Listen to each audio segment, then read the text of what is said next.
Delhi NCR সহ সমগ্র উত্তর ভারতে গত কয়েকদিন ধরে যে পরিস্থিতি দেখা যাচ্ছে তা চিন্তা বাড়িয়েছে। ধোঁয়ার চাদরে কার্যত ঢাকা পড়ছে দিল্লি এনসিআর। অবস্থা এমনই হচ্ছে যে সকালবেলা রাস্তায় বেরোনো কঠিন হয়ে যাচ্ছে। সকাল ৯টাতেও পরিস্থিতির তেমন উন্নতি দেখা যাচ্ছে না। এর প্রভাব পড়েছে ট্রেন এবং বিমান পরিষেবাতেও। ওয়াজিরপুর, রোহিণী, পাঞ্জাবি বাগের মতো দিল্লির বেশ কয়েকটি এলাকায় বাতাসের গুণগত মান উদ্বেগের সৃষ্টি করেছে। তাই দূষণ মোকাবিলায় কড়া পদক্ষেপ গ্রহণ করেছে সরকার। কার্যকর করা হয়েছে গ্রেডেড রেসপন্স অ্যাকশন প্ল্যান 3 বা GRAP 3। এই পদক্ষেপ অনুযায়ী নির্মাণ বা ভাঙার কাজ যেমন বন্ধ রাখা হয়েছে আপাতত, তেমনি কমানো হয়েছে বাসের সংখ্যাও। রানওয়েতে দৃশ্যমানতা কম থাকার কারণে অমৃতসর, চণ্ডীগড়, দিল্লির বিমান ছাড়ার সময়েও কিছুটা হেরফের হচ্ছে। ট্রেন পরিষেবারও কিছুটা এমনই অবস্থা। বিভিন্ন স্টেশনে কিছুটা থেমে থেমে চলছে ট্রেনগুলি। দিল্লি বিমানবন্দর হোক বা নয়াদিল্লি, আনন্দ বিহার, পুরনো দিল্লি রেলওয়ে স্টেশন, সর্বত্র যাত্রীদের ভিড় পরিলক্ষিত হচ্ছে। मैं प्रॉपरली सतारा से हूँ। मैं सतारा से दिल्ली IITF के लिए आया हूँ और सतारा के कंपेयर करें तो यहाँ दिल्ली में बहुत प्रदूषण है। हम लोग मॉर्निंग वॉक सुबह आते हैं तो हमें सांस लेने में भी दिक्कत आती है। जब मेरा ऐसा हाल है तो छोटे बच्चों का क्या हाल हो सकता है। बुजुर्ग आदमी, छोटे बच्चों का बहुत दिक्कत हो सकती है उन लोगों को सांस लेने के लिए। और क्या दिक्कत होती है सर? सांस लेने में दिक्कत होती है। थोड़ा सा चल गए तो धाप लगती है, ऐसा होता है। आंखों में जलन होती है। इसलिए सरकार ने कुछ तो भी कदम उठा के ये कम करने के लिए कुछ तो भी कोशिश करनी चाहिए, ऐसी राय है। मॉर्निंग वॉक तो अच्छा ही लगता है, मगर अभी ये थोड़ा पोल्यूटेड एयर है तो इसलिए अभी हम लोग मास्क पहन के आए हैं और मॉर्निंग वॉक कर रहे हैं। बाकी दोपहर के टाइम तो बहुत ही ज्यादा प्रदूषण हो जाता है। आंखों में जलन भी होती है, सांस लेने में थोड़ी सी दिक्कत आती है।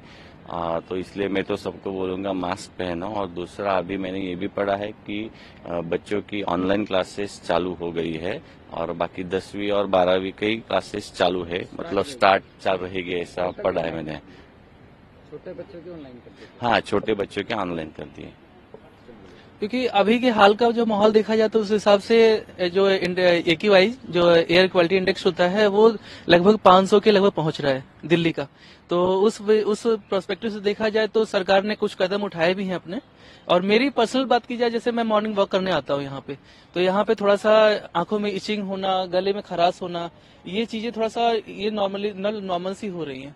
और जब हम नौजवान होके हमें ये दिक्कत हो रही है तो जो बूढ़े लोग होंगे, जो वृद्ध हैं, जो मतलब आपने रिटायर, जैसे यहाँ पर इंडिया गेट पे कर्तव्य पथ पे अक्सर सर्विस जो रिटायर हो गए हैं अक्सर वो मॉर्निंग में आते हैं वॉक करने के लिए। तो वो लोग अभी मुझे इंडिया गेट के ये जो 1 किलोमीटर का रनवे है कोई दिखा नहीं। तो एक तो प्रॉब्लम ये मुझे नजर आई। दूसरा, सरकार ने भी एक अच्छा कदम उठाया है बच्चों के लिए। अगर शिक्षा की बात की जाए तो कक्षा 9 से लेकर के 12 तक का तो उन्होंने बच्चों की क्लासेस लगाई हैं। लेकिन जो बच्चे छोटे हैं, यानी कि नर्सरी से लेकर के कक्षा 8 तक के जो बच्चे हैं, वो अभी उनको रेस्ट दिया गया है, यानी कि अवकाश है उनका। जी, ऑनलाइन क्लासेस पे उनको तब्दील किया गया है। जी, गवर्नमेंट को थोड़ा सा इस पे विचार करना चाहिए। वैसे तो मतलब उनकी सराहनीय सोच है और कदम उठाए भी जा रहे हैं, लेकिन थोड़ी सी उनको इस जो खामियां हो रही हैं उन पे विचार रखना मतलब करना चाहिए और उस पे थोड़ा सा क्वालिटी इंप्रूव हो, उस पे मतलब ध्यान रखना चाहिए सर। जैसे आपका नाम क्या सर? मेरा नाम गुलफाम पठान है। गुलफाम जी, जैसे आप यहाँ पे मॉर्निंग वॉक डेली आते जी हैं, जी तो आपको कैसा महसूस हो रहा है? जी, आपको सबको यही पता होगा कि ये एक पॉल्यूशन स्टेट है, तो यहाँ पर पॉल्यूशन काफी अत्यधिक मात्रा में है।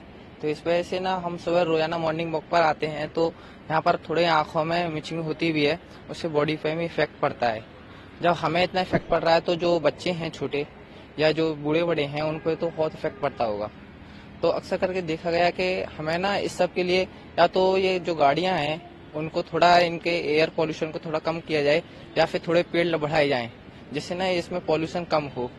और देखा गया है कि अक्सर करके ना ये इसमें लोगों की गलती रहती है। पॉल्यूशन को बढ़ाने वाली सरकार का तो कोई हाथ नहीं रहता है, लोग ही जो करते हैं वो लोगों के ही ऊपर है।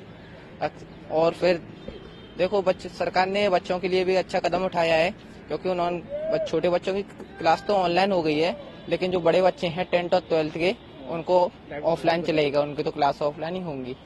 Thank you. এদিকে দূষণের হাত থেকে বাঁচতে দিল্লির মুখ্যমন্ত্রী আতিশি মার্লেনা জানিয়েছেন, পরবর্তী সিদ্ধান্ত না জানানো পর্যন্ত আপাতত দিল্লিতে প্রথম থেকে পঞ্চম শ্রেণী পর্যন্ত স্কুলগুলিতে অনলাইন পঠন পাঠন চলবে। অন্যান্য আরও খবরের জন্য দেখতে থাকুন ইন্ডিয়া নিউজ বাংলা।